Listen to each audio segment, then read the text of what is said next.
Hello students, तो चलो फटाफट क्वेश्चन देखते हैं। ये क्वेश्चन आपका नीट 2024 में पूछा गया है, ठीक है।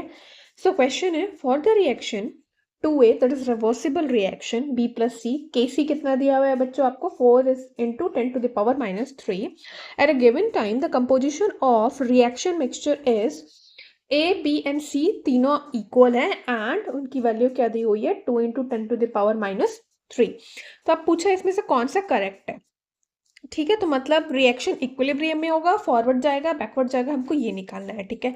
तो सबसे पहले एक चीज समझो कि एट अ गिवन टाइम पे क्या बोला कि ए बी एंड सी आपस में इक्वल हो गया। एंड यू नो, जब हम बात करते हैं किसकी, एट अ गिवन टाइम, कोई भी टाइम की बात करते हैं, लेट्स सपोज हमने टी ले लिया, तो उस केस में हम क्या लेते हैं बच्चों? हम क्यूसी लेते हैं। And what will be QC? अगर आप ये वाला रिएक्शन लेते हो तो आपको पता है पहले प्रोडक्ट को लिखा जाता है एंड देन रिएक्टेंट को लिखा जाता है ना। एंड जो उसके कोफिशिएंट होता है वो किस में चला जाता है? पावर में चले जाता है। तो यहाँ पे ए के स्क्वायर आ गया, ठीक है।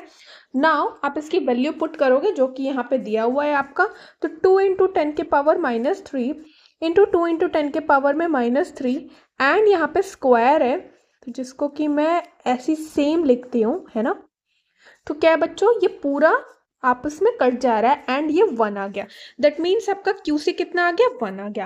एंड क्वेश्चन में आपके केसी कितना दिया हुआ है बच्चों? केसी आपका दिया है 4 × 10⁻³ दैट इज केसी जो है वो आपका 1 से कम है ना।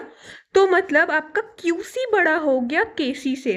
एंड आपने पढ़ा है कि जब भी बच्चों क्यूसी बड़ा होगा केसी से, तो जो आपका रिएक्शन है वो क्या हो जाएगा?